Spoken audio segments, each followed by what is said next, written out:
Hello.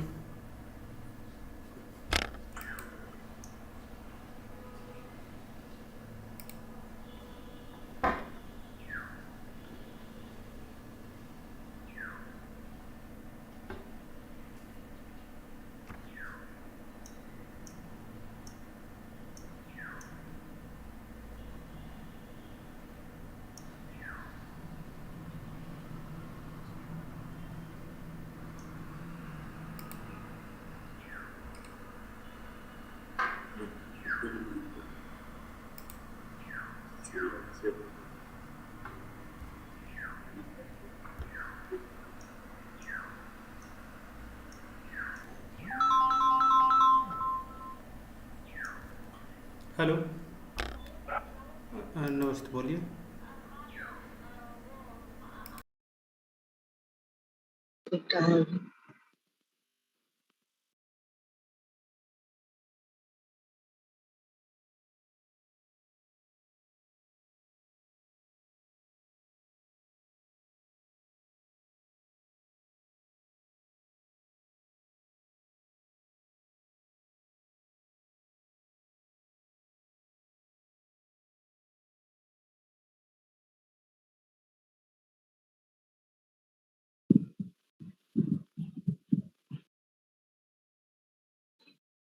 So, good afternoon and Johar. So good to see all of you this afternoon. आप सब हमको विश्व आदिवासी दिवस की बहुत बहुत शुभकामनाएं. And I hope morning's program about the student recording in progress. Student competition has also been good, and I hope students have enjoyed, and so the judges must have also enjoyed. We'll all of us are ahead of time, so or 5 minutes hai. So we'll allow others also to join soon, and our guests.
जोहार आप सबको। हमारे जो guest हैं, guest lecturer, वे लोग अभी जुड़े नहीं हैं और उनके जुड़ते ही आज का वेबिनार शुरू किया जाएगा।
Recording stopped.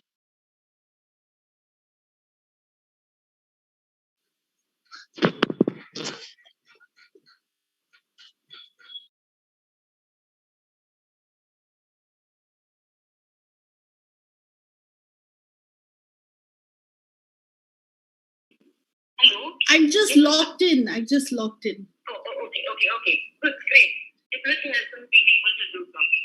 Yeah. Oh, it took some time for me as well. Okay. I think we'll have to split in a minute. Recording in progress. Okay.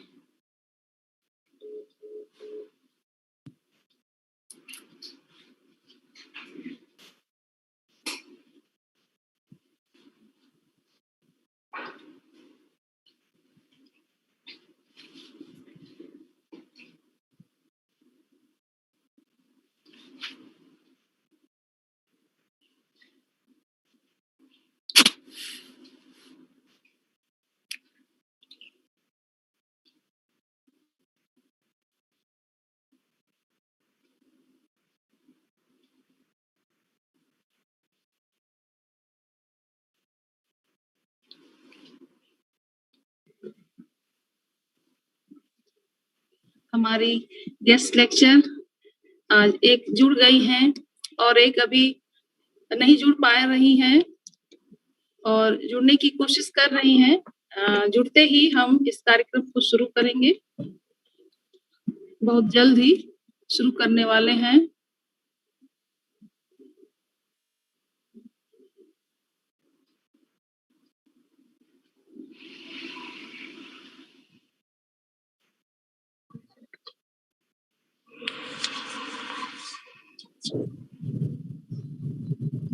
क्यों लोगों को सुन रहा है बस?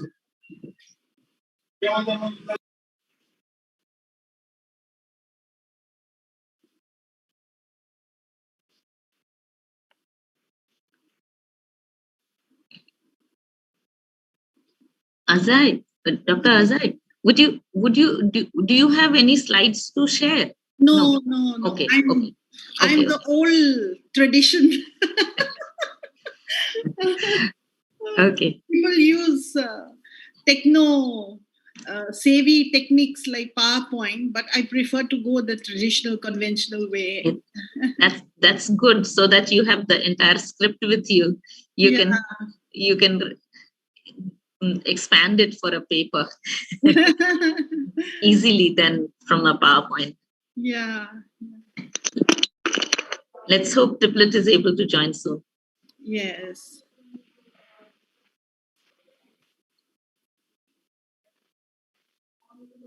The picture of your university at your background is lovely. Yeah, that's only the gate to our university. Yeah. Yeah. And rest of the things are in the developing stage, various stages of development.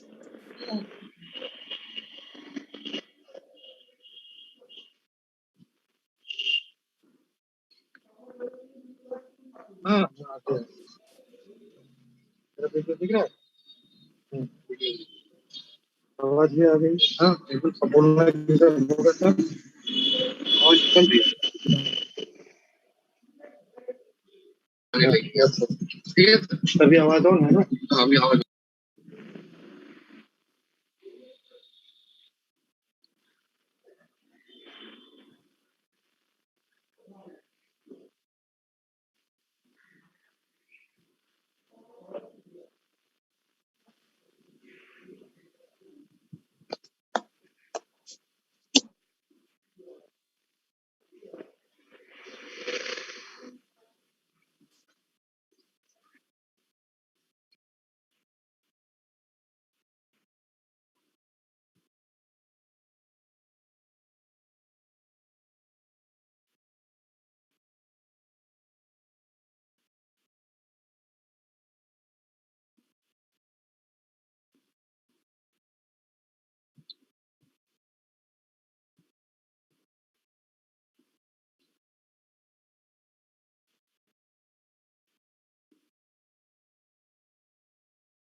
So looks like the technical glitch is being addressed and redressed. Okay. So we hope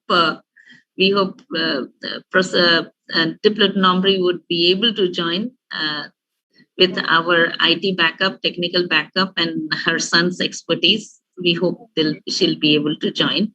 Okay. Else, she's asked us to go ahead. So we'll wait for her for 1 minute at least. Yeah. Okay. That sounds good.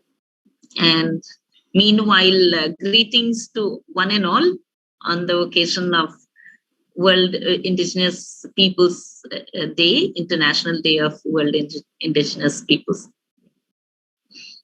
2021.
Ma'am, Tiplut Nongri is based in Delhi now, no? Okay.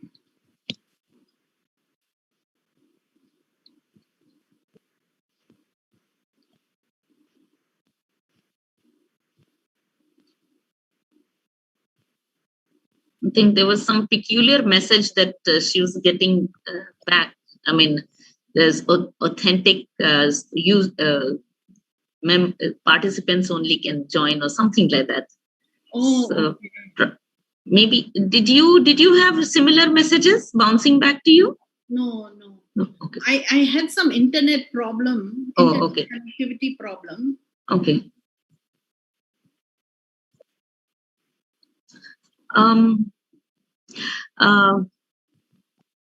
Organizers, I think we could start. We hope Professor Nomri would be able to join because somebody is assisting her. And organizing chair and organizing secretary, if we can start, we can slowly start. Professor Nomri, if she can join before the session also starts, the technical session, it will be great. Otherwise, she's asked me to go ahead. Yeah.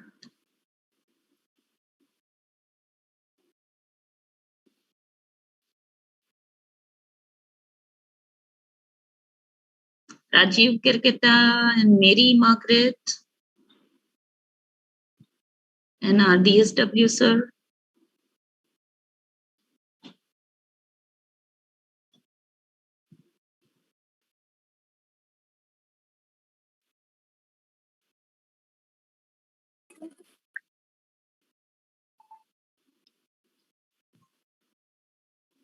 Mary, you are not audible.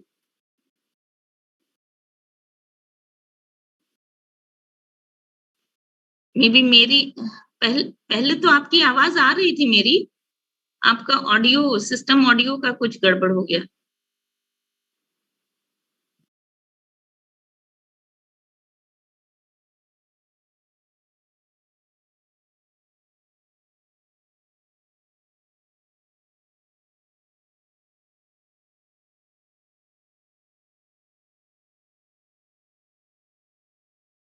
Mary should exit and rejoin.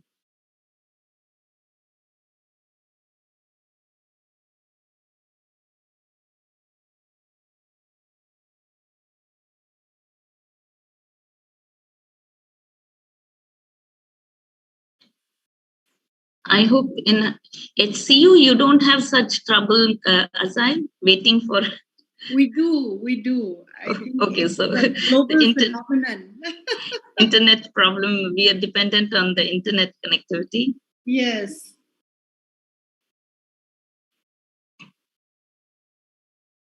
Actually, my colony has a power backup, but when current goes off, it takes around 10-15 minutes for me to reconnect through the power backup to internet. And Okay. it has disrupted a lot of my lectures earlier.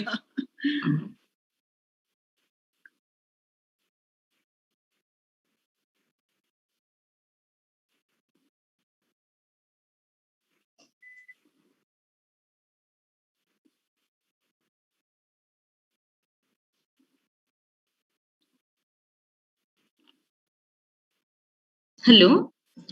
She's still unable to join, no?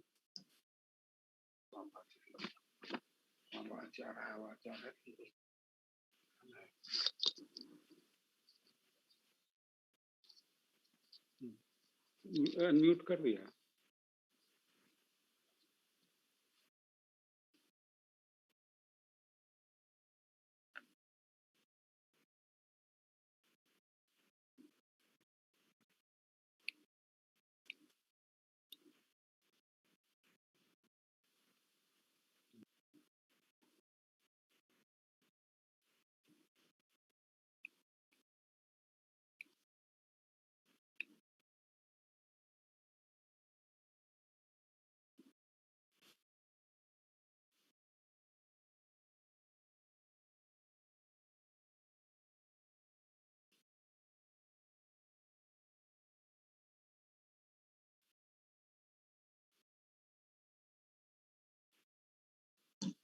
If Mary has joined back, Mary, can we begin? Prositiplet has some difficulties.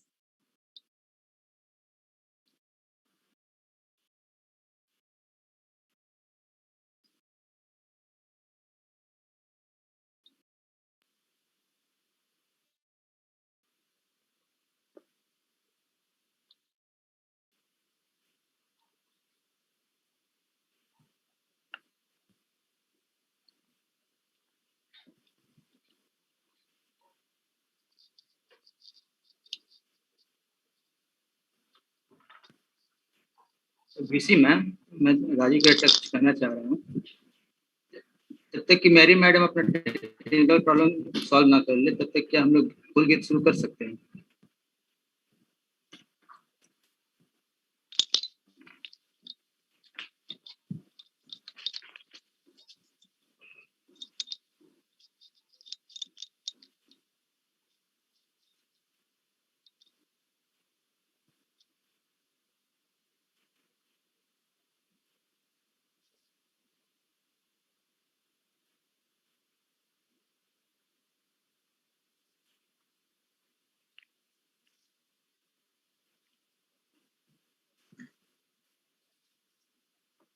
Yeah, can we begin, please?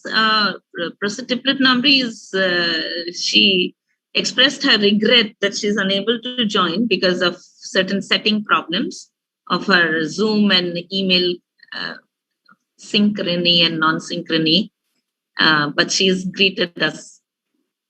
So, Dr. Rajiv Kirkata, can we begin? Yes.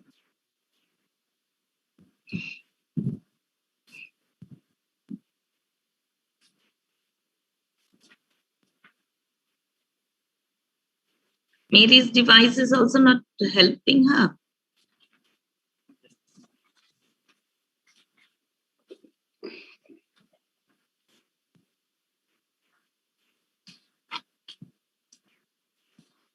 विश्व आदिवासी दिवस 2021 के उपलक्ष्य में सिधू कानू मुर्मू विश्वविद्यालय द्वारा एक webinar का आयोजन किया गया है। इस वेबिनार में राजीव, थोड़ा लाउडर प्लीज. अच्छा. विश्व आदिवासी दिवस 2021 के उपलक्ष्य में सिधू कानू मुर्मू विश्वविद्यालय द्वारा एक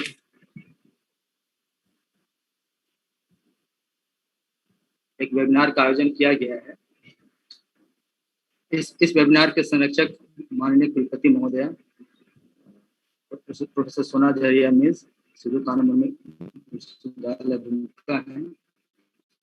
इस वेबिनार के स्पीकर अजालियो निमाई जो कि हैदराबाद से हैं. इस कार्यक्रम में उपस्थित सभी officials of university, senior teachers, सभी कलीग्स, सभी का स्वागत करता हूं इस कार्यक्रम में. क्योंकि यह शुभ कार्यक्रम है तो मैं अमरेश जी से थोड़ा कहना चाहूँगा कि इस कार्यक्रम की शुरुआत वे किल गीत के द्वारा प्रारंभ करेंगे. अमरेश. Yes sir. कुल गीत के रेस्पेक्ट में आप सभी से रिक्वेस्ट है कि वो आप लोग अपने अपनी जगह पे खड़े हो जाए.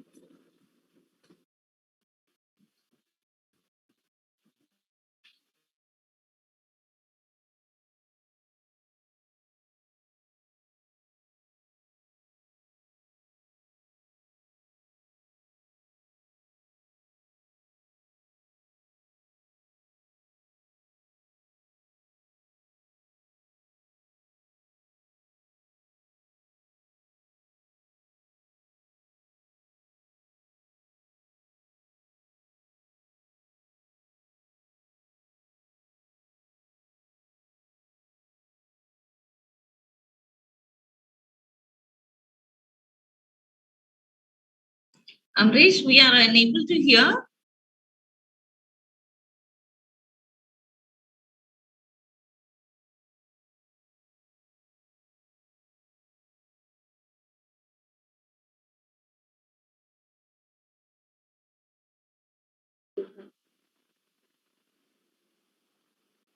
अब यहाँ से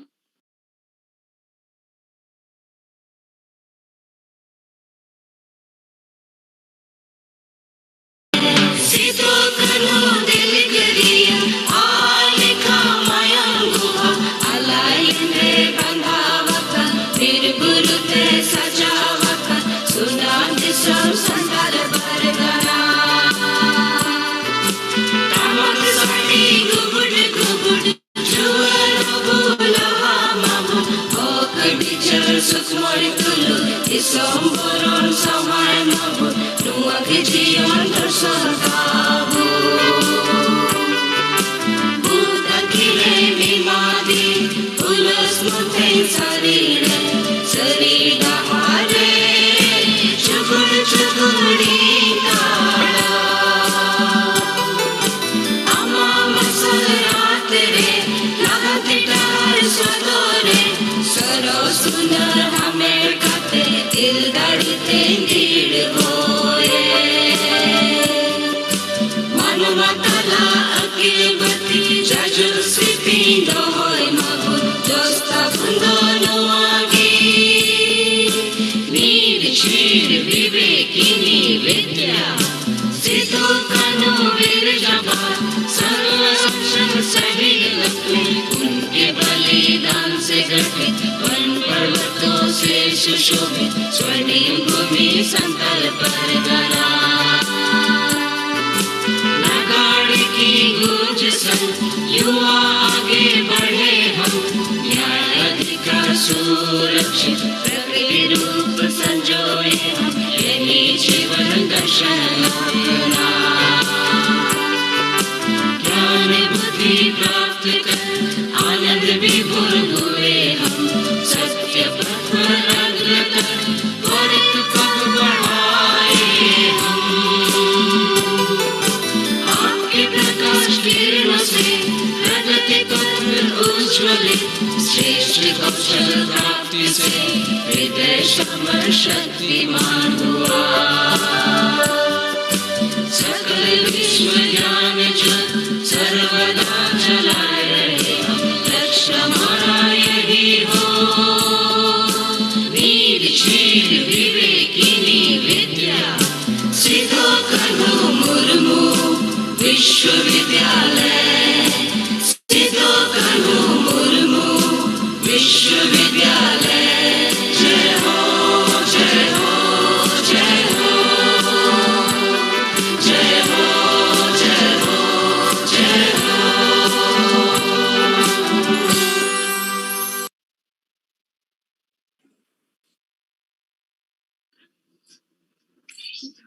Johar.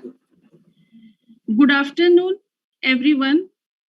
I extend my hearty welcome to all in the one-day national webinar on International Day of the World's Indigenous People, organized by the Internal Quality Assurance Cell, Sido KHANU Murmu University, Dumka. United Nations declared the theme for this year as Leaving No One Behind, Indigenous People, and the call for a new social contract. According to World Bank, there are between 730 to 500 million indigenous people worldwide in over 90 countries, which is about 5% of the global population. Still, they account for about 15% of the extreme poor. Their life expectancy is up to 20 years lower than the life expectancy of non-indigenous people worldwide. Indigenous people are often last to receive basic services, infrastructure, and face multiple barriers to participate fully in the formal economy, enjoy access to justice, and participate in political process and decision making. This history of inequality and exclusion has made these communities more vulnerable to ongoing pandemic. COVID-19 has exposed and exacerbated the lack of access to national health, water, and sanitation system, food insecurity, and their well-being.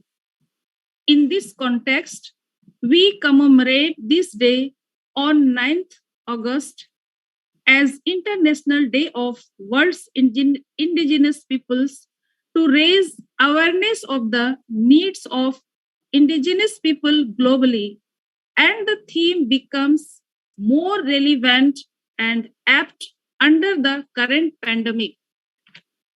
The theme being Leaving No One Behind, Indigenous People, and the call for a new social contract. Social contract is an unwritten agreement that societies make to cooperate for social and economic benefits. Indigenous people who have ancestral ties to the lands and natural resources where they live and on which they depend for identities, culture, livelihood, as well as physical and spiritual well-being, and from where they have been displaced were never included in the social contract. In many countries, including our India, they were driven from their lands, their cultures and languages, denigrated, and were marginalized from political and economic activities. The social contract was made among the dominant population. Over recent years, various societies have sought to address this, including through apologies, truth and reconciliation efforts, legislature reforms, as well as constitutional reforms. At the international level, these efforts have included the adoption of the United Nations Declaration on the Right of Indigenous People and advisory bodies such as Permanent Forum on Indigenous People Issues.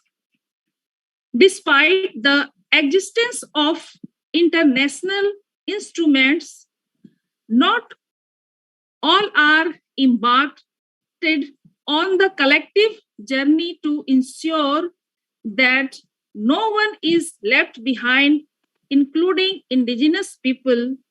Therefore, the building and redesigning of a new social contract as an expression of cooperation for social interest and common good for humanity and nature is needed.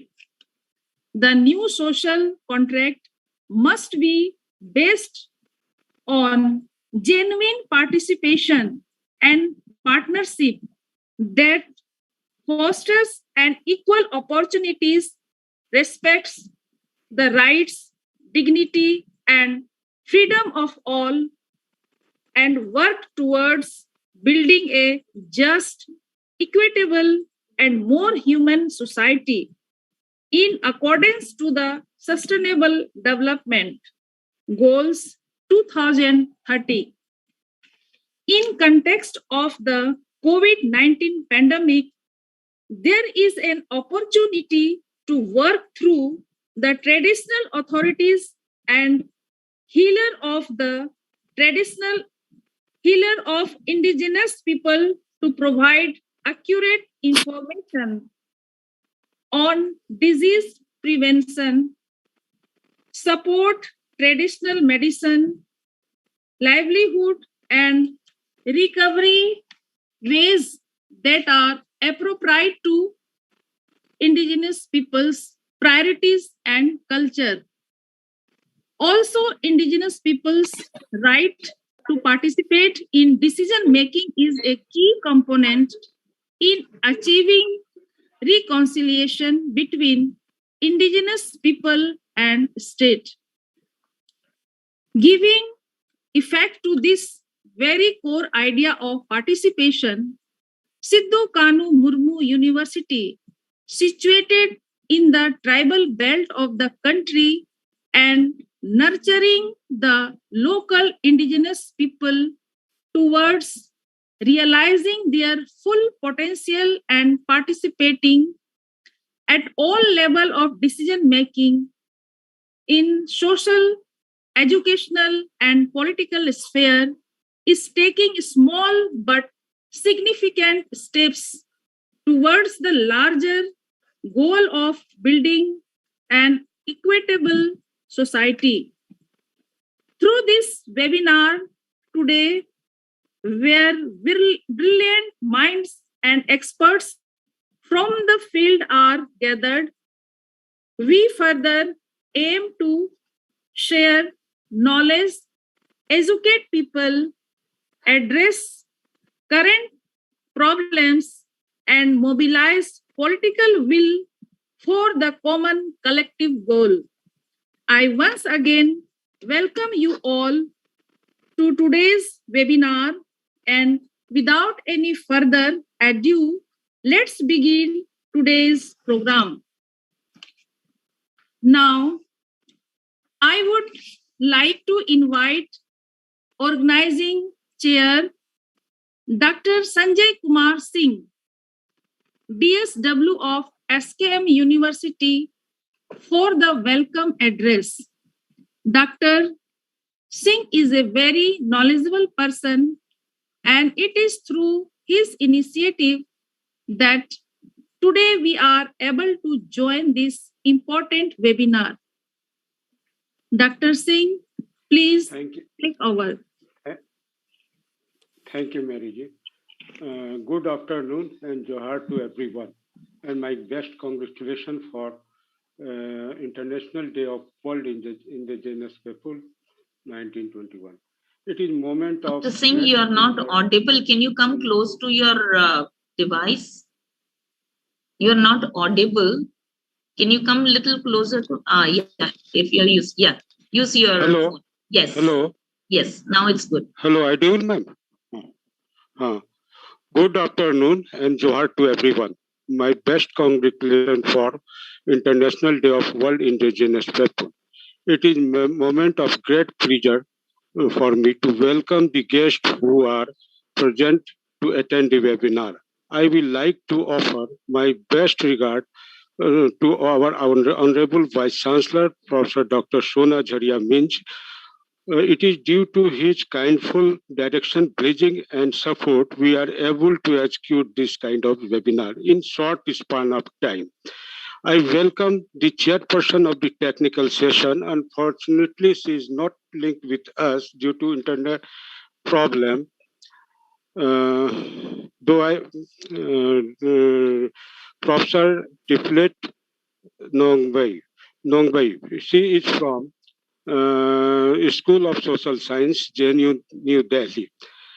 Doctor and second, our guest speaker, Dr. Regelio Neume, Head of Center of Social Exclusion and Inclusion Policy from Hyderabad. We are very grateful to ma'am because your valuable time that we get to share with you. I also welcome member of organizing committee, Mrs. Mary Margaret Tudu, who is the organizing secretary, Dr. Rajiv Karketa, Dr. Nirmal Murmu, Dr. Sanjeev Kumar Sinha, and technical person, Dr. Bose, Dr. Amresh Bose. Today, International Day of World Indigenous People, I wish to pay my respect to all indigenous people around the world. I hope the following webinar will focus not only on historical issue, discrimination and marginalization suffered by indigenous people, but also reflects their continued struggle for equality and respect for their right as people and as individuals, as well as prove fruitful in emergence of mutual respect among different sections of society. Last but not the least, I will like to welcome and congratulate our student who is linked with this program, our colleague who is linked with this webinar. At the end, I will like to say that everyone can enjoy today's program and take back some wonderful experiments. Thank you all. Thank you all. Thank you. Thank you, sir, for your warm welcome. Now, I would like to invite our Honorable Vice Chancellor, Professor Dr. Sona Jharia Minj, to address the webinar. Dr. Minj is an inspiration and role model for the community. Through her hard work, determination, achievements, and vision, she is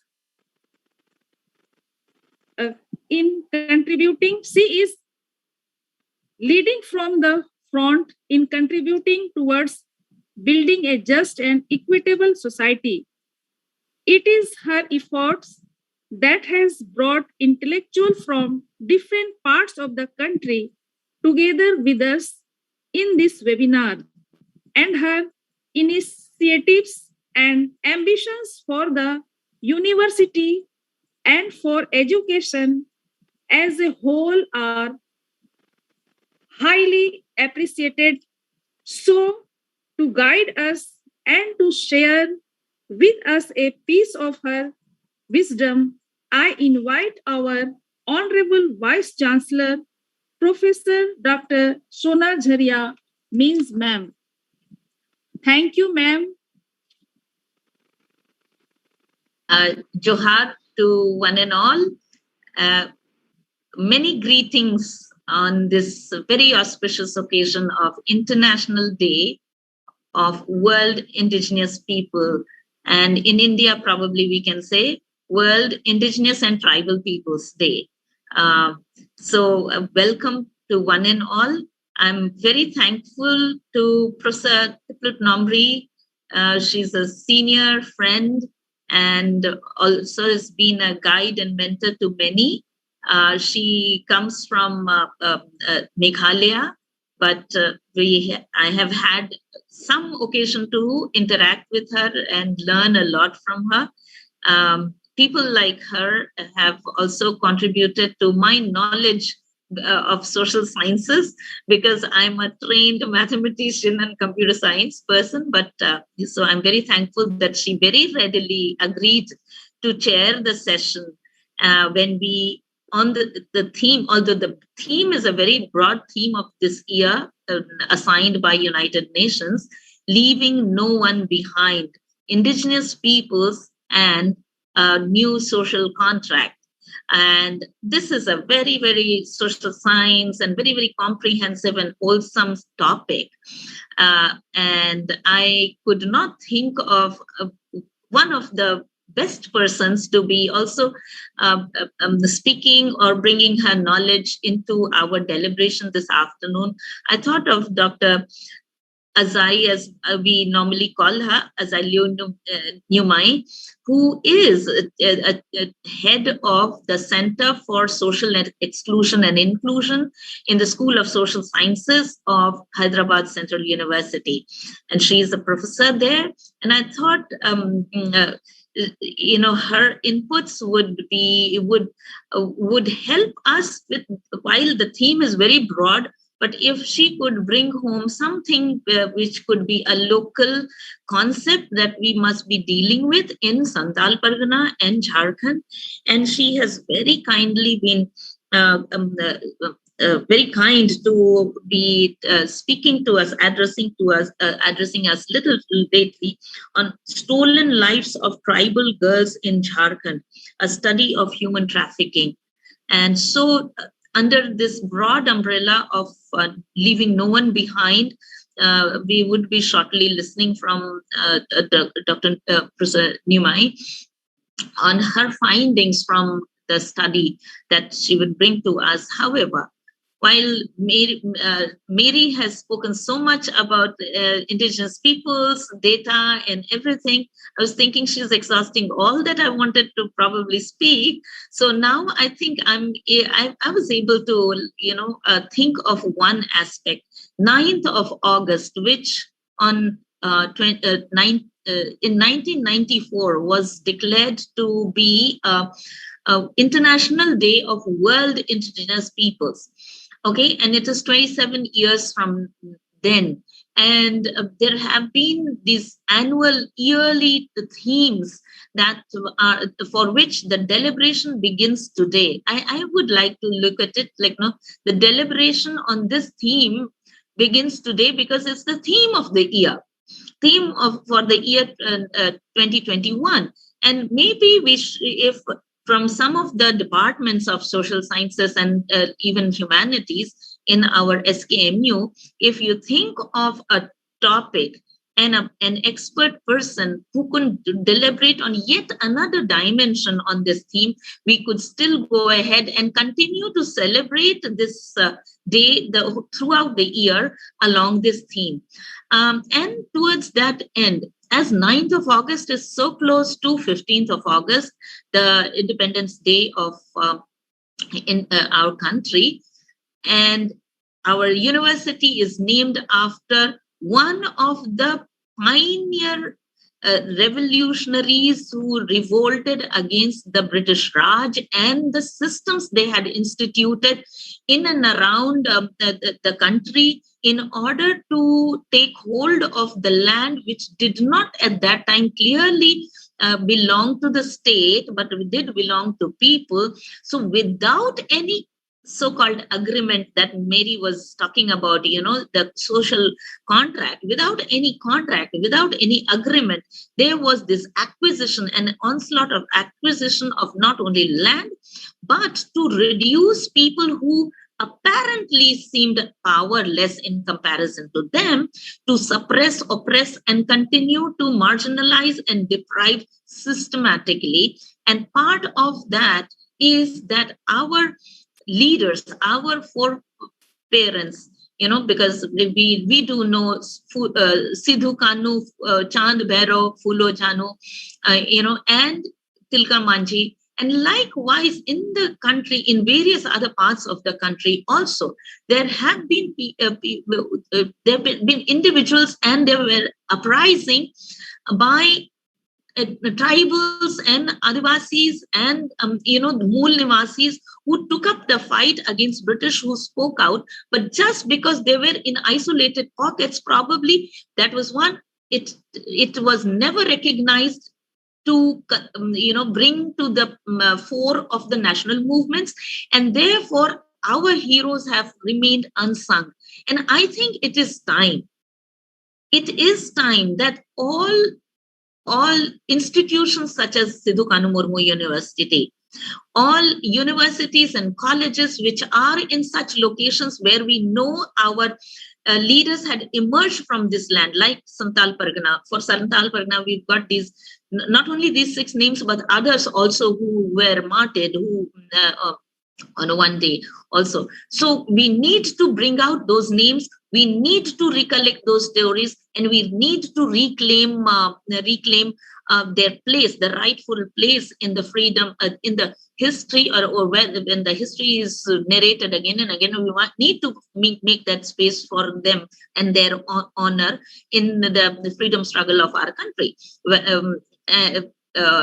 So that is one thing, so that they are also not left behind of their rightful place. And I think in 1 year time from now till 2022, 8th of August, if we are able to make even some progress in this by couple of universities, couple of institutions coming together, deliberating and making our concrete proposal to give the due respect and due place in the history of our country, I think we will do our small contribution to the theme of leaving no one behind, at least in those who are deprived of the glory of being the freedom fighters. So besides that, I think we would look forward to listening to Professor Azailu Numai as she would bring to us her findings and her knowledge from the study of the topic she has chosen for today. We are very, very sorry that Professor Tiplet Namri is unable to join us on the Zoom platform, but she spoke to me, and she sends us greetings and congratulations for this celebration, the way we are doing. For her information and those who are unaware of it, in the forenoon, we had a competition for students. So it was an intercollegiate competition on painting, slogan writing, and I think debate, and maybe essay writing too. We always do that. We found that the students are very, very talented, and it is good. This is another methodology for keeping them aware and engaged and get passionate about, because such days allow them to search for information and knowledge which is beyond their class textbook. So they do find out things, and they're able to share from what they gather with us. And so we had a very good competition in the forenoon, and this is the conclusive part of today's celebration. So she congratulates us, she sends us her greetings, and for our information, she is online. She is following us on the new YouTube. So she is watching us, although she is unable to participate with us online right now. And so thank you very much, Professor Namri. And I think I'd like to conclude as I normally do. We have lots of tasks ahead. So such as this one, to be able to do something more concrete than only talk about Sidhu Kanu Chandwera Fulo Jano on one day, that is Hul Divas, and sometimes lament on another day. I think we need to do little more concrete efforts, and so that they are not only monumentalized as this university by naming the university, but university must live out the spirit, their spirit, to be revolting against anything that deprives even people today of this region of their rights, to rights as any Indian citizen. And since we are 26% or little more of Adivasis in this region and Mool Nivasis also in this region, I think this university needs to display if this university is committed to the education and higher education, it is not only keeping a number of the graduates from here, but we need to see how many either our graduates or graduates from other places also, but who are Adivasis, who are tribals, are coming back to this university to become teachers and leaders in their own right. And so with these words, I would like to congratulate the organizers to have taken all the efforts, made all their efforts to put this webinar together. And each one of you who sacrificed your afternoon, although it was a sudden announcement of the holiday today, and all of you would have overjoyed about it. But here we are again meeting in this manner. So I think holidays for such an occasion must be utilized this way, rather than again going back to our classroom and doing the routine work. This really kindles our, our commitments. Even if we have put some of our desires aside, this gives an opportunity to introspect and again set goals for ourselves. So therefore, I would like to thank again the organizers and Mary who called me to speak.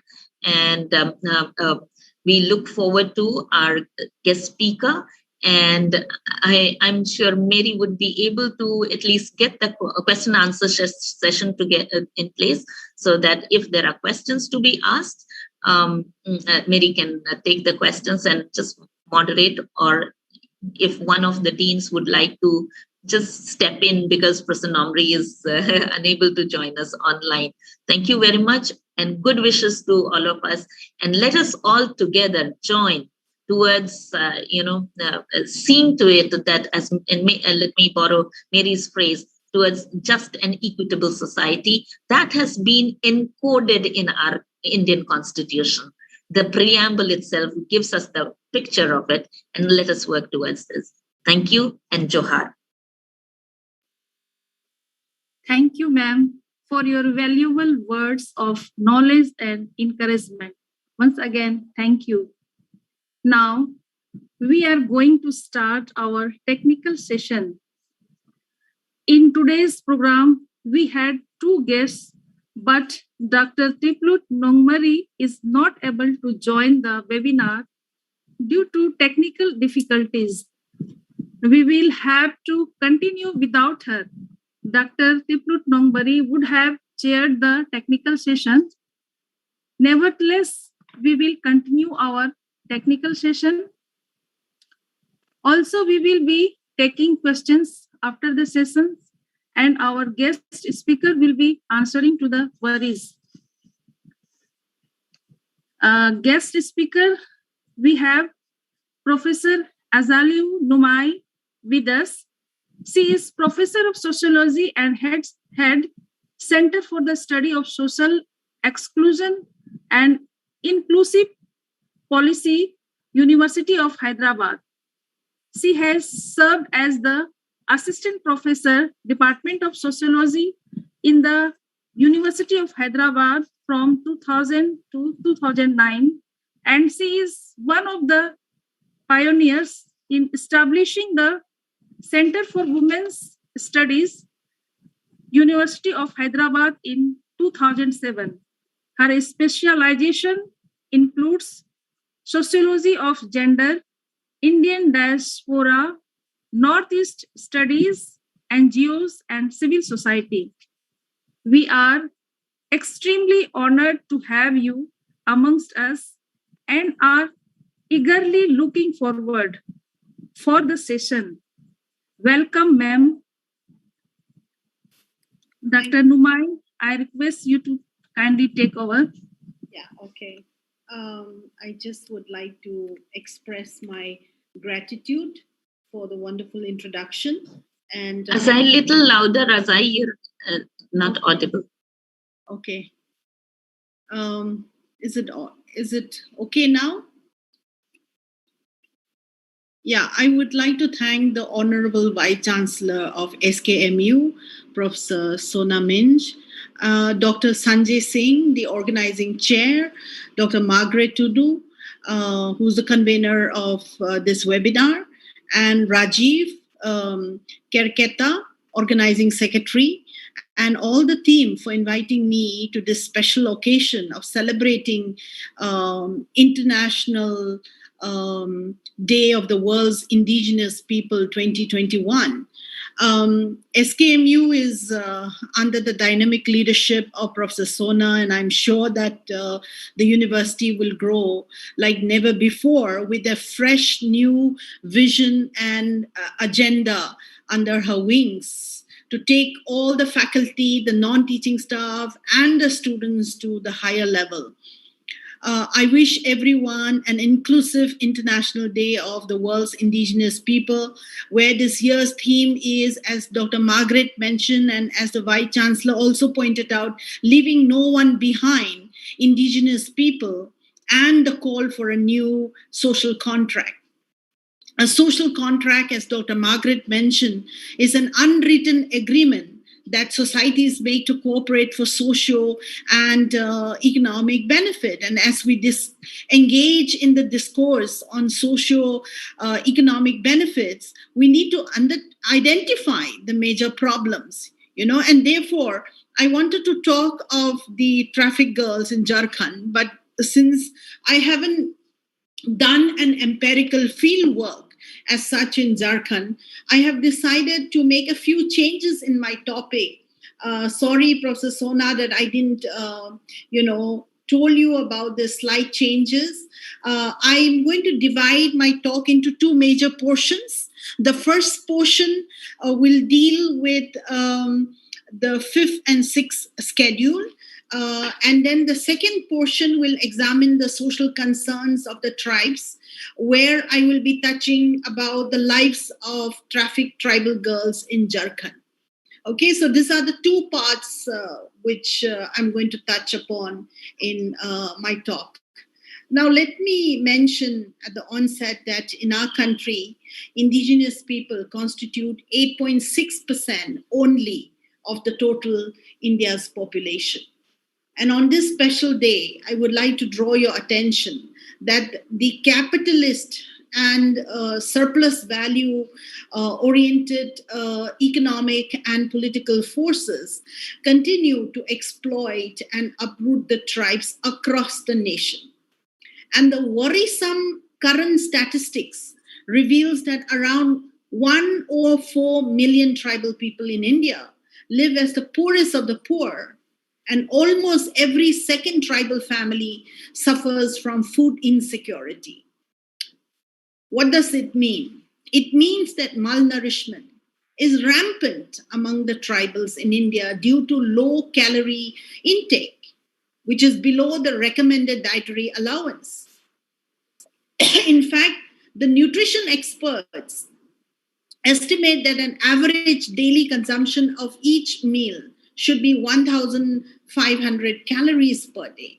But the huge number of tribal families could barely survive and enjoy nutritious, balanced diet of square meals a day. Forget about building immunity to fight the coronavirus.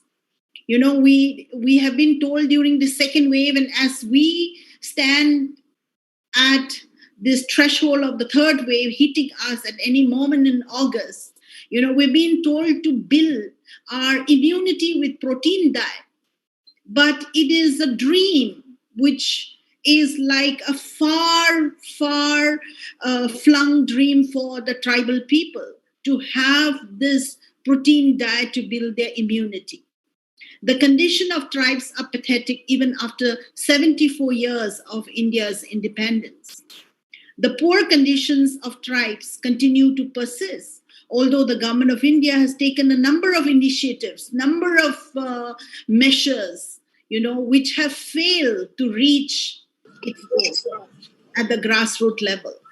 Now, in such a grim social reality of the tribes in India, there is a huge task ahead for the policymakers and the intellectuals, as well as the activists and the NGOs, to achieve the goal of no one will be left behind and create an inclusive policy. inclusive society. Now, regarding the fifth and sixth schedule in India, I would like to mention that these policies was the brainchild of Nehru, who roped in Beryl Elwin. You know, when we talk of tribes in India, I think it wouldn't be complete without talking about Beryl Elwin. The fifth schedule of the Indian Constitution deals with the administration and control of scheduled areas, particularly selected tribes, scheduled tribes residing in Andhra Pradesh, Telangana, Gujarat, Jharkhand, Chhattisgarh, Himachal Pradesh, Madhya Pradesh, Maharashtra, Odisha, and Rajasthan. Unfortunately, majority of these fifth scheduled areas are sandwiched between the parliamentary and the revolutionary politics of the state, the government, and also the Communist Party of India, you know, the Maoists. Therefore, an effort has been made to understand the fifth schedule from a democratic governance perspective as to how it has evolved and has been formed and transformed by the constitution makers. On the other hand, let me mention the sixth schedule, which was added to the Indian Constitution in 1949, and it applies to the tribal areas of Assam, Meghalaya, Tripura, and Mizoram. And this sixth schedule provides for autonomy in the administration of these areas through autonomous district councils and the regional councils that empower to make laws in respect of areas under their jurisdiction, which cover both land and forest. Now, the sixth schedule has succeeded in providing the autonomy of self-government to the tribals in Northeast India. And its mandate towards devolution and deconcentration and also divestment determines the protection of their customs, better economic development, and their security. Now, when I talk of tribes, particularly in the context of Central India and Northeast India, as I mentioned earlier, it will be incomplete without mentioning Beryl Elwin. Now, Beryl Elwin, who is actually a Christian missionary, converted himself into a Hindu, and he's also a noted anthropologist. He was picked by Nehru as the government advisor on the tribals of India. Now, Beryl Elwin was subjected to criticism because a series of issues that emerge in Northeast, including, the attack from the border country, the Chinese government, and a full scale, insurgency of the region. The policies that were targeted for attack under the sixth schedule was particularly inner line regulation, inner line permit, which is still a controversial issue. Now, this inner line permit was perceived as a space for leaving the international border porous, and incidents of crimes like drug trafficking or human trafficking and many more heinous crimes, take place easily. Now, although sixth schedule embodies autonomy, it has its own shortcomings. And what are these shortcomings? The shortcomings include the breaking of laws, elections are not being contested, and therefore there is exclusion rather than liberation or empowerment of the people. And in that process, you see, this policy fails to give full-fledged protection to the tribes in the absence of political will and live by the funds that are provided by the central government. So in other words, this sixth schedule created a kind of situation where most of the tribals were designed to live with their begging ball, depending on funds from the union government. It is like what the former special advisor to economic advisor to the UN General Secretary Kofi Annan, Jeffrey Sage, who wrote his book, The End of Poverty by Penguin, mentioned how the African continent depends so much with their begging bowl for survival from the Western philanthropies, Western capitalists. And he actually proposed that no one should be left behind and that people should come out of poverty and that the world should reduce poverty by encouraging the wealthy people to share their wealth. So I don't really accept his, proposal to let the rich share their wealth to the poorer country in order to end poverty. In fact, the poor should be taught how to do fishing rather than keep on giving fish in the begging bowl. But here in Northeast India, the sixth schedule created a kind of space where most of the tribes were designed to live with begging bowl for more funds from the central government. So that is a shortcoming of the sixth schedule. Now, when I think of the fifth schedule is also written initially with a good intention, but it fails because it has never been applied sincerely at the grassroots level among the tribes. The parliamentary moves to provide greater autonomy within the fifth schedule areas have not had the desired results when we look at it. In fact, the 1996 Panchayat extension to the Schedule Areas Act, PESA, should have been a landmark for the tribal communities. Now, but the mandate, it actually mandates the state to devolve certain political, administrative, and fiscal powers to local governments elected by the community. So this became exclusive to the fifth schedule areas to promote tribal self-government.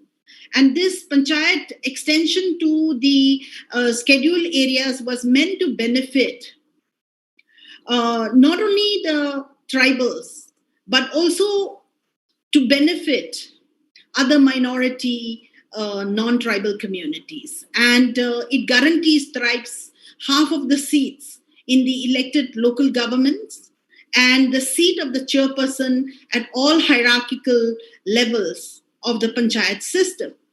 Now, this panchayat extension to the schedule areas was considered the most logical step in the fifth schedule areas to basically ensure tribal welfare and accountability. However, it has not been implemented properly at the grassroots level. So tribals have been denied self-government and rights, to their communities' natural resources that should have been provided under the legislation.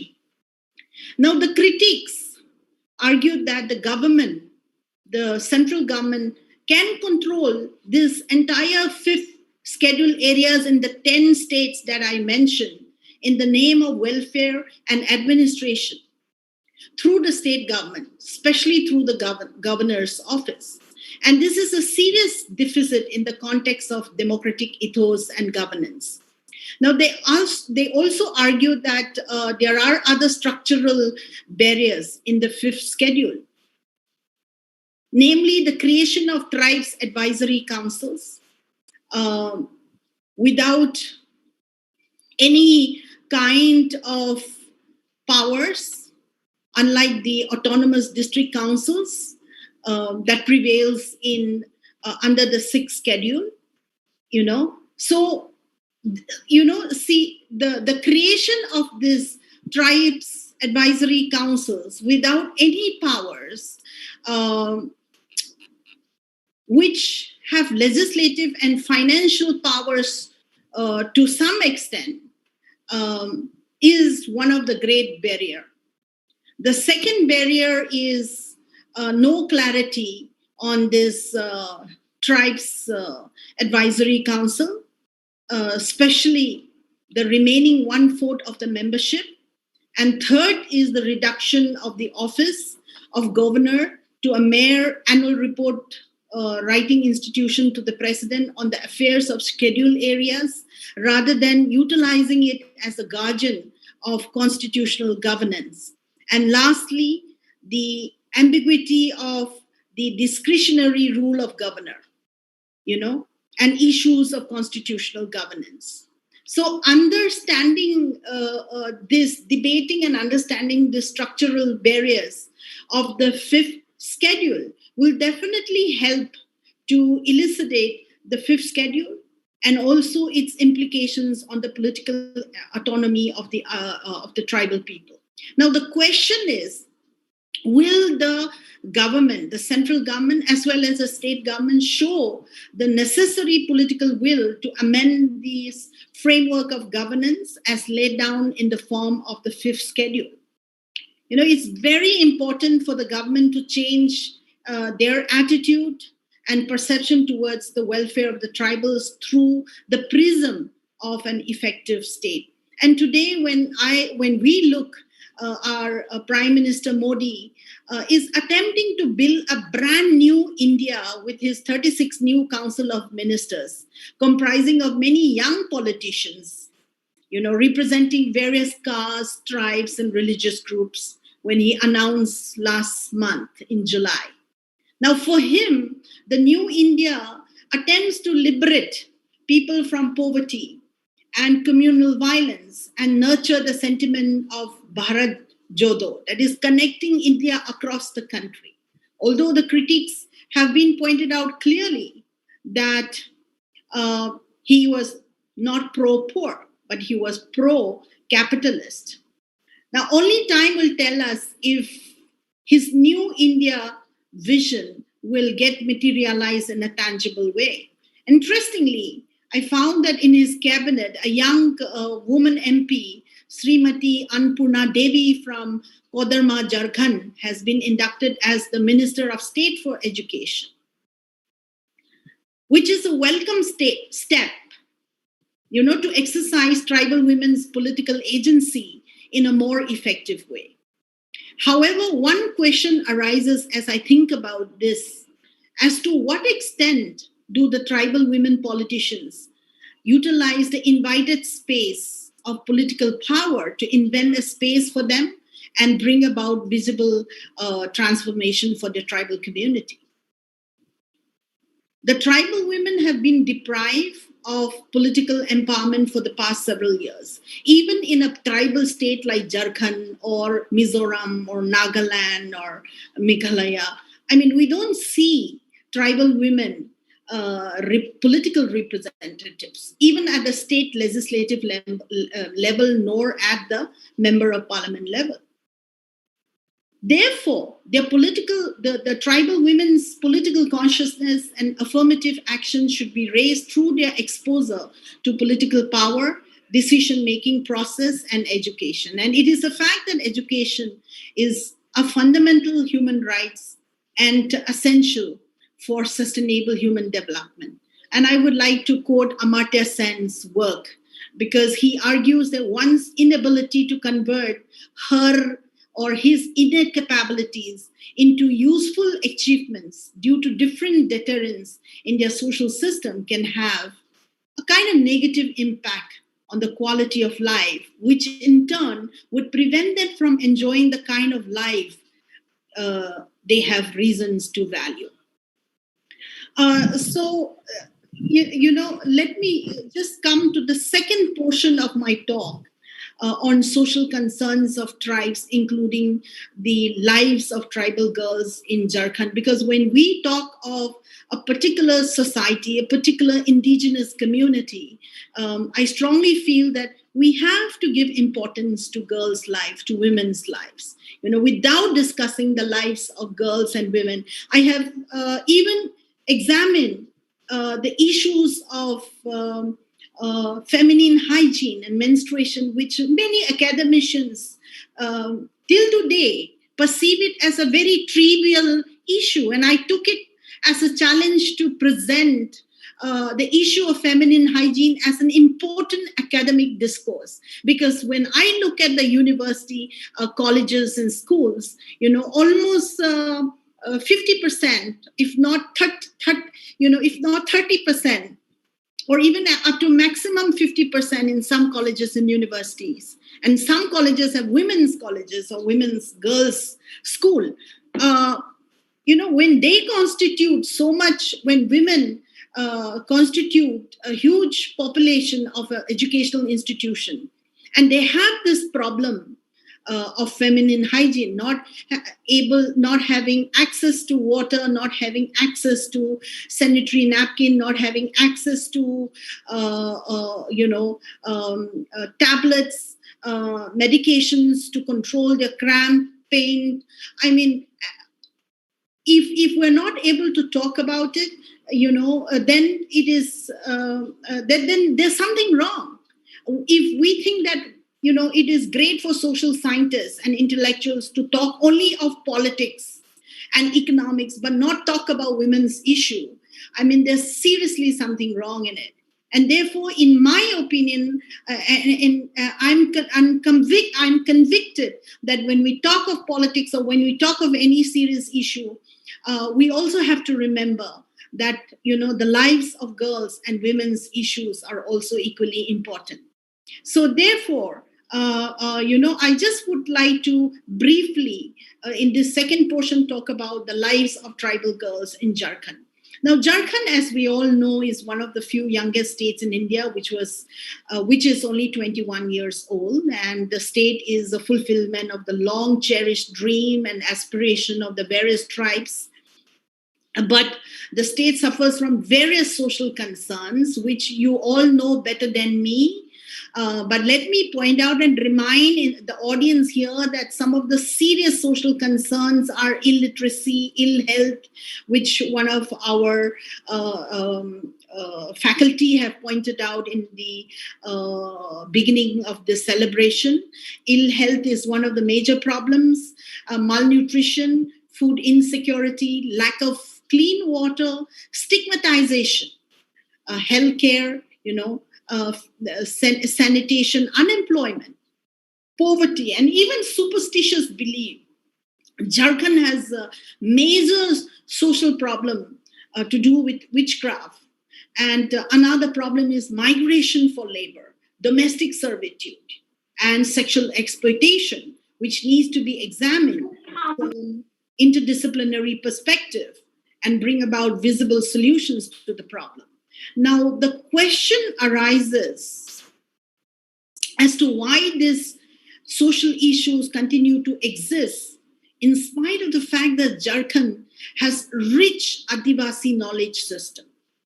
Precious minerals are found across Jharkhand, forest products, and of course, vast human resources.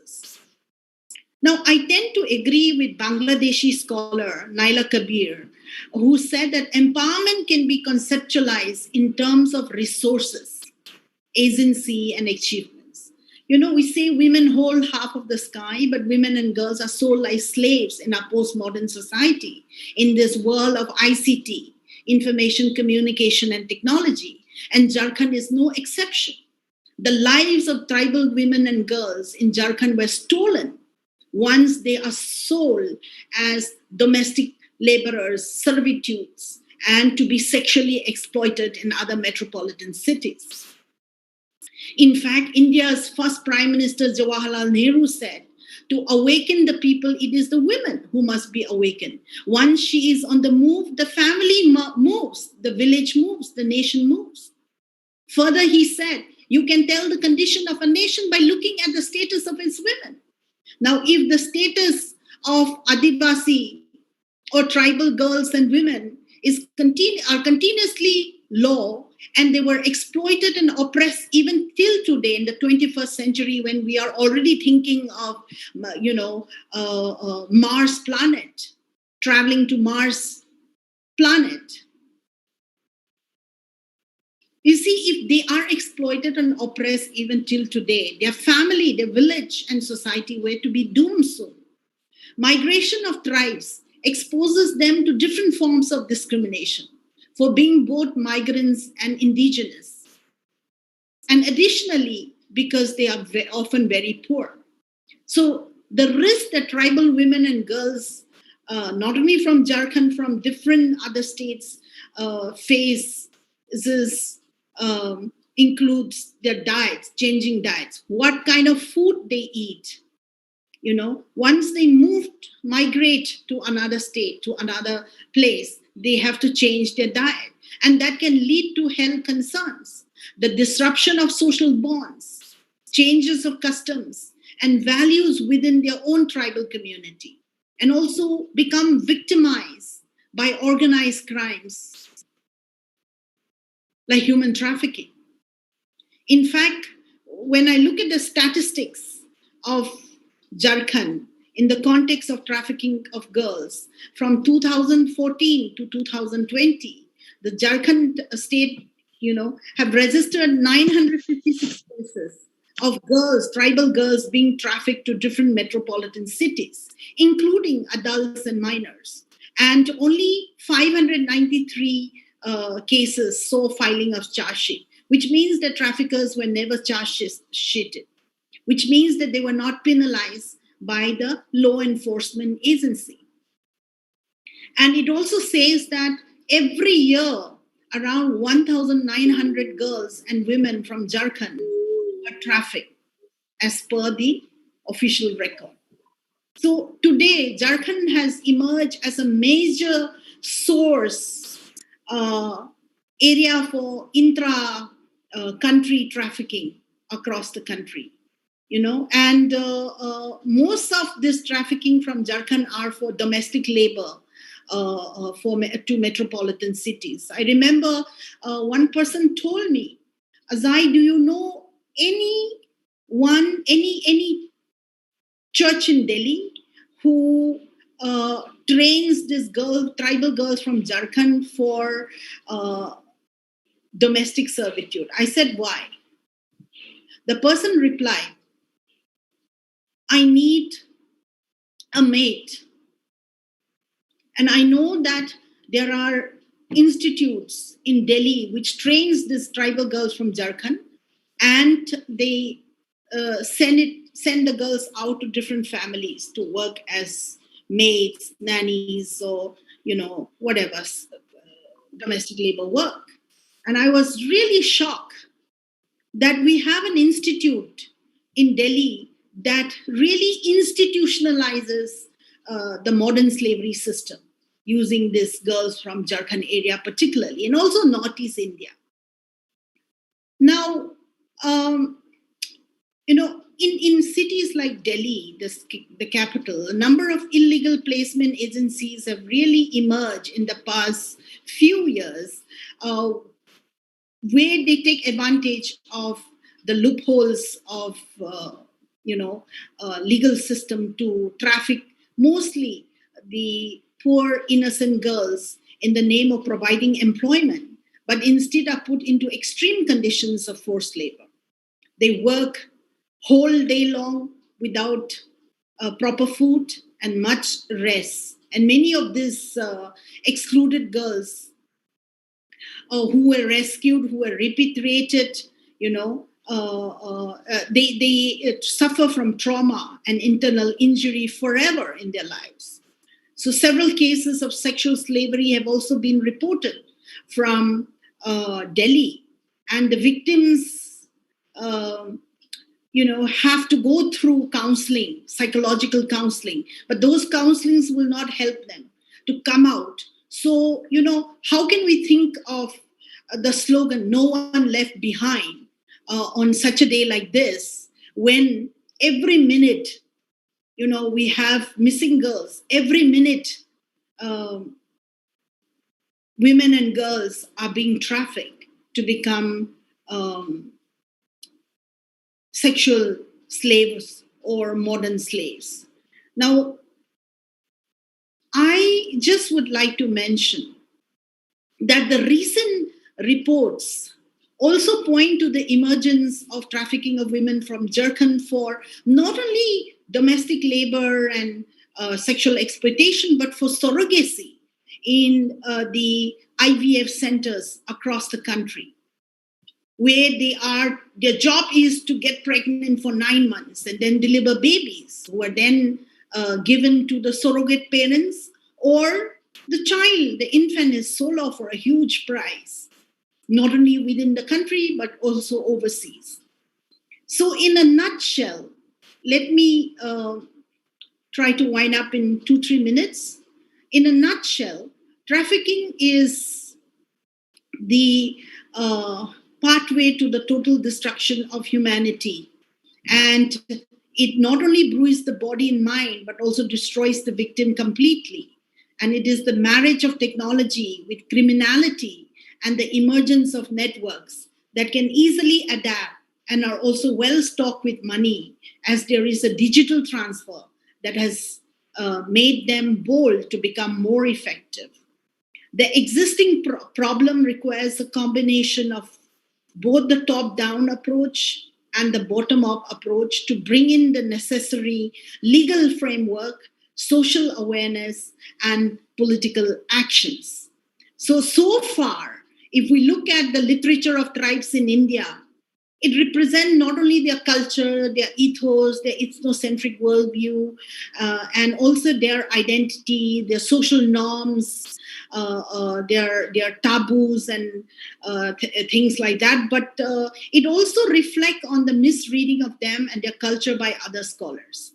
So the policy towards the end, I would like to make the statement and end by saying that the policy suggestions and recommendations of the scholars, like the anthropologists, economists, or even sociologists or political scientists to the government, have to be revisited by taking tribal perspective. It is to make sure that it is inclusive and reflect from the grassroots level and not leave anyone behind. Thank you so much for your patient hearing.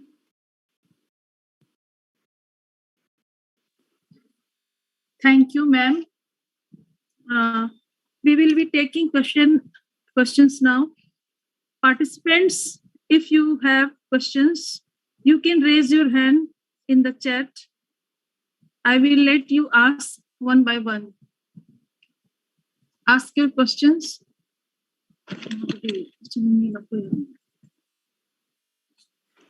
Can also unmute and speak, no? To begin with.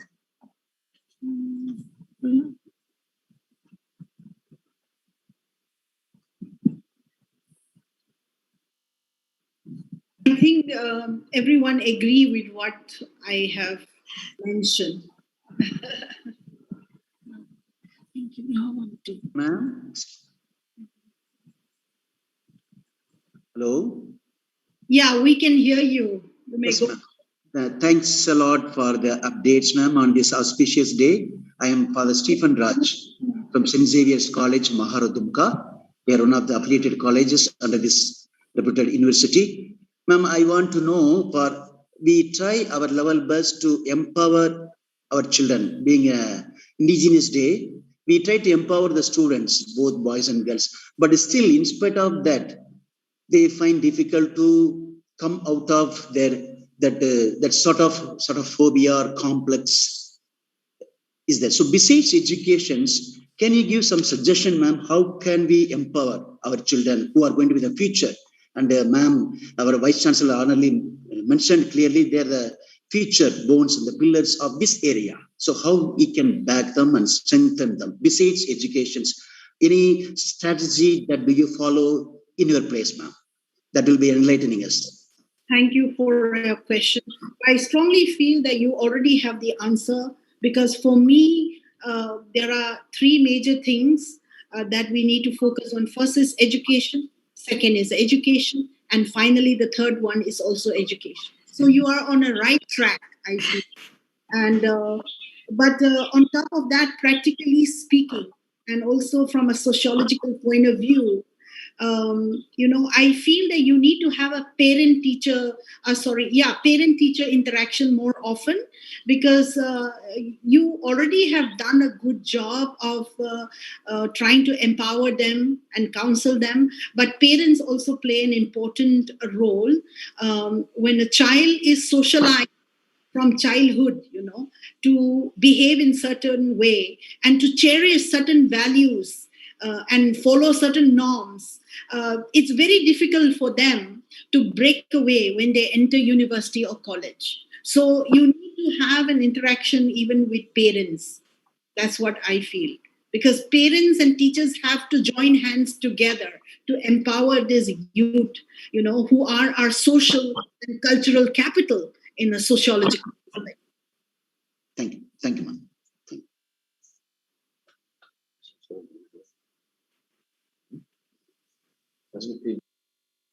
May I have? May I ask you, ma'am? Yes. I've also Please go ahead. Yes, ma'am. Actually, after having your wonderful speech regarding the 5th schedule and 6th schedule, what I feel about, madam, as a state, Jharkhand has been established in 2000, as I know. So what I want to ask you actually, madam, as a Northeast state, you people have developed in a very good way at this moment. So what is the difference do you feel? Why we are lagging behind? Is it the timeline which we just had got only 20 years? Or is it something else? So please tell us. I think, if you say that Jharkhand is only 20 years or 21 years, and because of that fact you are lagging behind, probably is not the correct way. Because look at Telangana. Telangana is much younger than Jharkhand. Telangana, where I live right now, is born in 2014. But it's the second Silicon, is considered as the second Silicon Valley of India after Bangalore. So you will be surprised to see the kind of advancement that this western part of Hyderabad has developed, the place where the University of Hyderabad is located. So I think it's not a matter of age of the state, but there are systems, in my opinion, where the people did not get what they are supposed to get. For example, John Riley have written a book, Stakeholders of Development. I think it's by Sage Publication. I have the book and I read many years ago, where he mentioned that the welfare schemes and measures which is meant for the poor, like the Adivasis, the tribals, the Dalits, and even the religious minorities and other backward communities, only 15% of the government central fund goes to the grassroots level. John Riley also pointed out that when it comes to the NGOs, I'm not glorifying the NGOs, I'm telling the truth of what John Riley found in his research. The NGOs spend 20% for the beneficiaries at the grassroots level, but the government spend only 15%. So only 15% of people receive the welfare measures, the welfare schemes at the grassroots level. Now, I strongly feel that Jharkhand has a way to go, because the welfare schemes have not reached the poor. Look at the condition of tribes in villages in Jharkhand at the district level. Women don't have access to health. Forget about feminine hygiene. And forget about N95 COVID masks and hand sanitizer at this time of the pandemic. It is beyond their reach to have even sanitizers or even N95 masks to protect themselves. They have to cover with their sari or their scarf in order to protect themselves. So the point is that there is a systematic corruption, where only 15 to 20% of the budget goes to the grassroots level. 80% is swallowed by people whom you and I know, don't have to spell out. So I think colleges and university youth have a major role to play for next 20, 30 years. Because they are the future politicians, they are the future bureaucrats. If you and I can train our students to stand for values, to nurture integrity and honesty in their work, and to have a passion for working at the grassroots level, and to bring about a transformation that is visible, and not to engage in this kind of corrupt practices, I think we can achieve probably 30% or 40% instead of 15% or 20%. I think it's very difficult to predict as a social scientist that corruption will be free from our society in next 50 years. I'm saying we can increase from 15% sharing of beneficiary welfare schemes and measures from 15-20% to probably 30 or 40% or even 50%. That is good enough to start with in next 20-30 years. Thank you, ma'am. Thank you.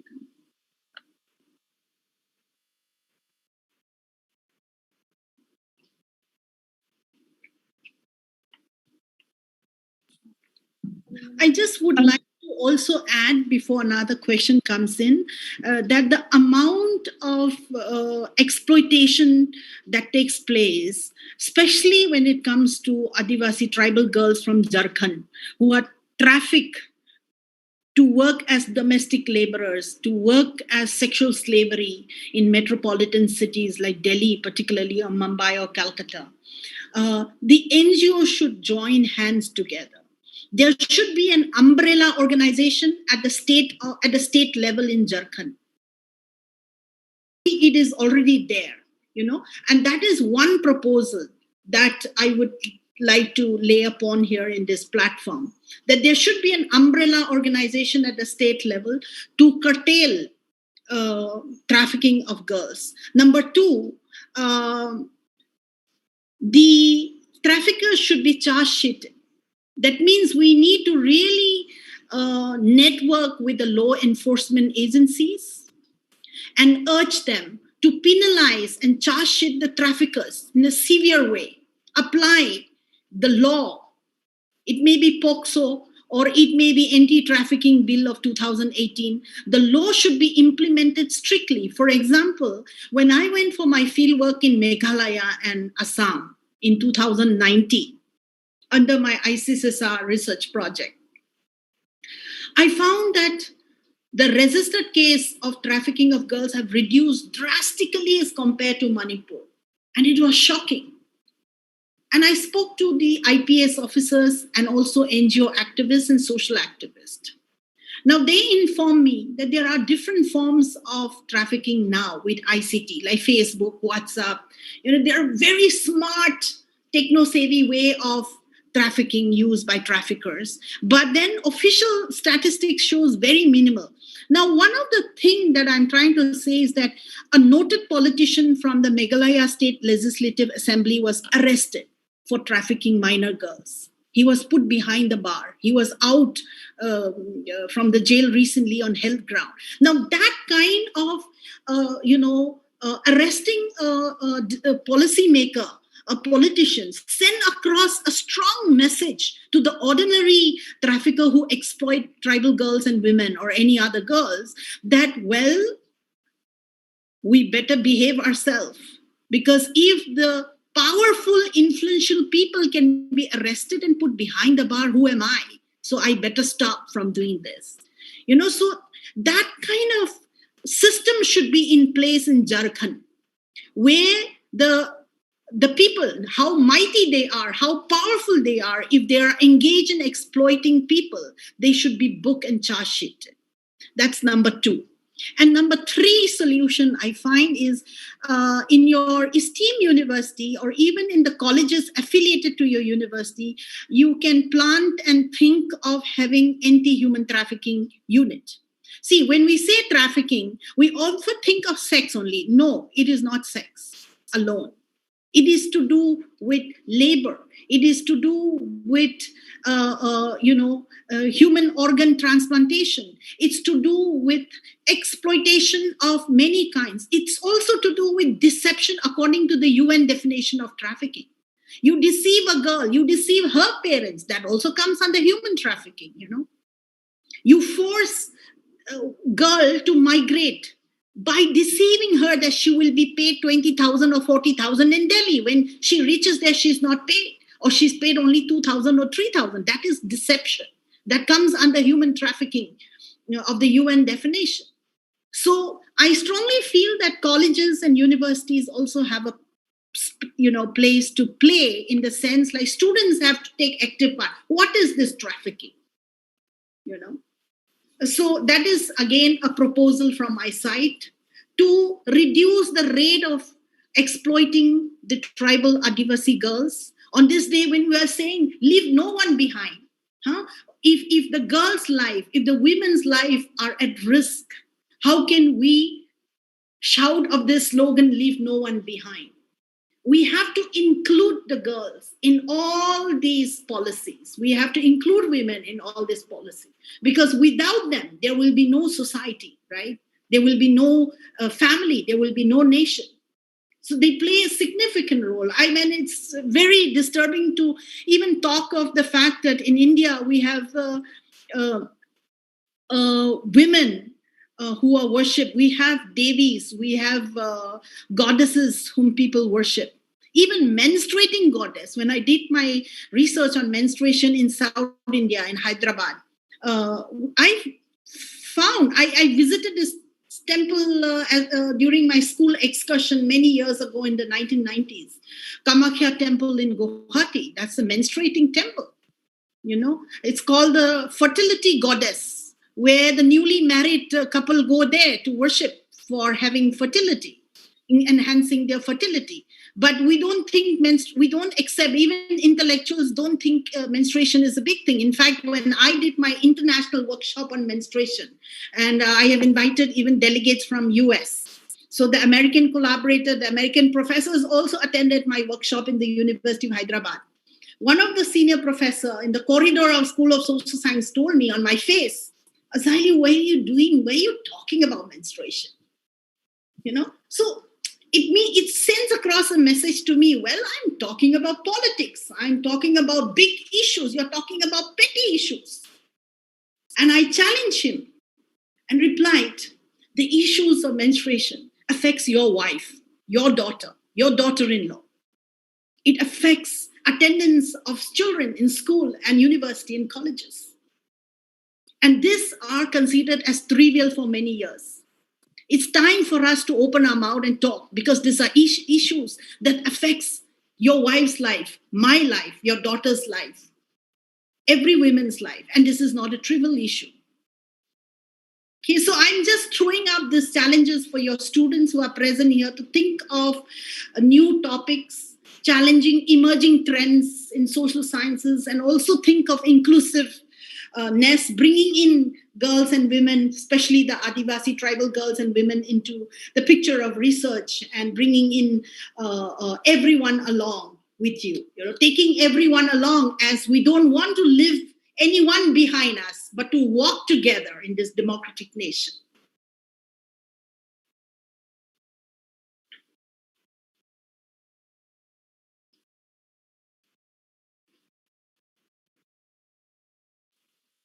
Anyone else?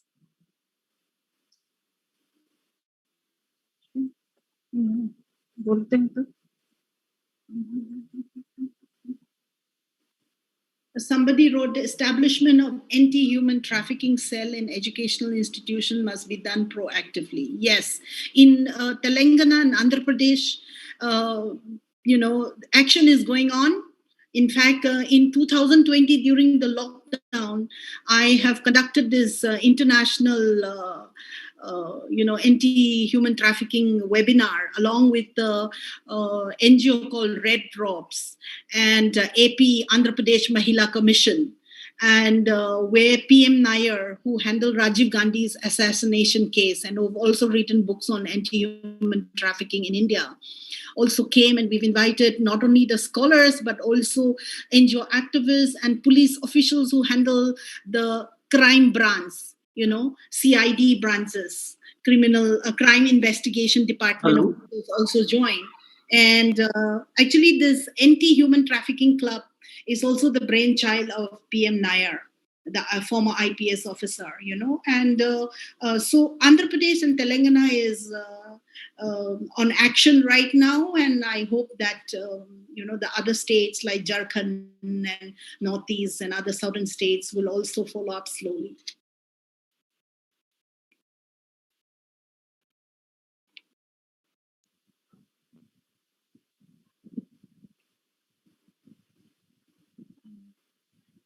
Can I speak? Yes, please. Go ahead. Thank you, ma'am. Ajay, ma'am, I didn't heard you before, so it's very pleasurable and it's very informative. And as we do not take it as human trafficking, and in our colleges or in our domestic circle, we just see these domestic laborers as just for just getting money. And now I also understand that this is about human trafficking.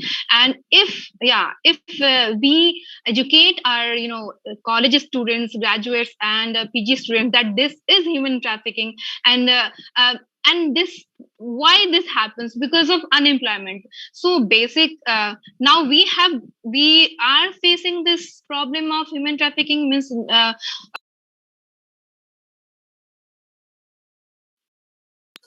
more particularly to Jharkhand women Jharkhand, tribal women. So if we start educating that this is also a way, sorry, I'm getting this is also a subtle way of trafficking. So they will start questioning around their domestic area or their places of living, then they can understand. So and as you suggest, and as you told about PM Nair, so I will also just try to find what is the design, how we can, as we as teachers can just follow these things in our classrooms and in our institutions. Thank you, ma'am. Yeah, well, my research work is published in 2016 by Economic and Political Weekly on trafficking of women and children in Manipur as a special review of women's studies in India. And just recently, a month back, Economic and Political Weekly also brought out my work as a special article again on trafficking of girls and sex workers in Manipur, Northeast India. You may have a look, or you may write to me. I'll be delighted to send you my work, and also send you other relevant works by not only PM Nair, but other people like Vandana Purkayastha, who was a noted feminist and sociologist from US, University of Connecticut, who have written a book on trafficking along with her colleague. I have multiple other good works which may be useful for you if you're really keen on reading more and perhaps think of doing a research on trafficking of girls in Jharkhand. All right. And I have my PhD scholar, Prerna, who's also pursuing her research currently on trafficking of tribal girls in Jharkhand. She's in the initial stage, so she is yet to go for next level of conducting field work. So I'm really looking forward for her collection of data to know more about girls in Jharkhand. Thank you, ma'am. Thank you very much. I just want to introduce also myself. I am here teaching English literature in SP College, Dumka, and my name is Varsha. Thank you. Lovely knowing you through online. Thank you, ma'am. Thank you, ma'am. Thank you, ma'am, for answering the questions. I also thank you for a very detailed and in-depth session.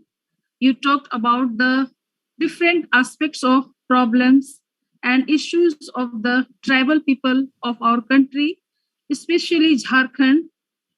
We came to know about the issues regarding the 5th and 6th schedules area. We got a closer look into the matters of the tribes of these areas. You emphasized upon the role of tribal women in transforming the current scenario.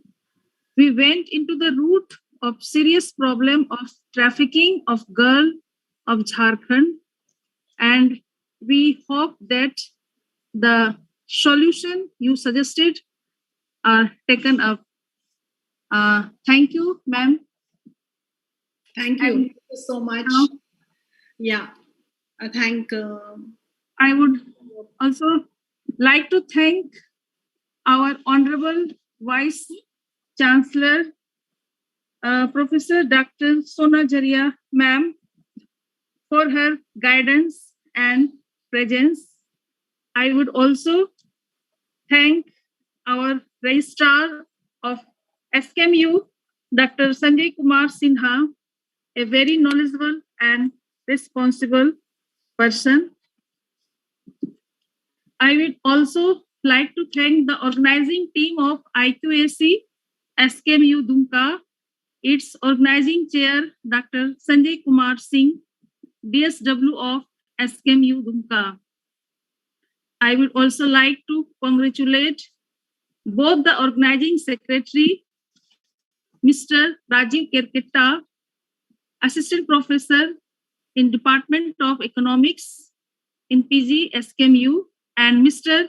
Murmu, Assistant Professor, Department of Santhali, on successful completion of the webinar. And I also thank the organizing committee members, respected Registrar of SKMU, Dr. Sanjay Kumar Sinha, Dr. Vijay Kumar, CCDC, Dr. Vinay Kumar Sinha, Dean Humanities, Dr. Nilesh Kumar, Head University Department of Zoology, Dr. Sarmila Soren, Head University Department of Santali, Mr. Sujit Soren, Head University Department of Sociology, Mrs. Amita Kumari, Head University Department of History, and my special thanks and congratulations to Dr. Sanjeev Kumar Sinha, coordinator of IQAC. All the credit for the organization and success of this very relevant and important webinar goes to him. I express my gratitude to him. And I also thank the technical team, especially Amresh Bose, for this valuable contribution. I once again thank our Honorable Vice Chancellor. And last but not the least, I would like to thank the participants for joining the webinar and actively listening to all. The speaker, I hope you all have taken valuable learnings from this webinar. With this, we have come to the end of today's webinar. I would like to ask our Honorable Vice Chancellor for permission to end the webinar. Ma'am, please. Yeah, typical of me, I don't just give the permission to close, but I think it's a reminder that the webinar ends with a desire to begin to act. So from some of the notes that some of you may have taken down, probably we can begin this entire year to do some actionable things, such as even anti-human trafficking cell or some action, that emanates from today's webinar. So, and a webinar doesn't end; it makes a beginning. So, with these words and greeting one and all, and especially thanking Mary Margaret Tudu and all the participants. The participants really need a round of applause. And so thank you very much. And I hope, like I have learned a lot, many of us have learned quite a bit. So yes, we may close. Thank you. Thank you. All of you. Thank you, ma'am. Yeah. If people want to unmute and then say hello to each other, you're most welcome to do so. And if you want to greet Ma'am Azai also, thank you, Azai. Yeah. Thank you so much. Thank you, ma'am. Thank you so much. Thank you. Okay. since the clock is ticking at 5 o'clock, I have to join elsewhere. So I need the permission to exit before all of you do.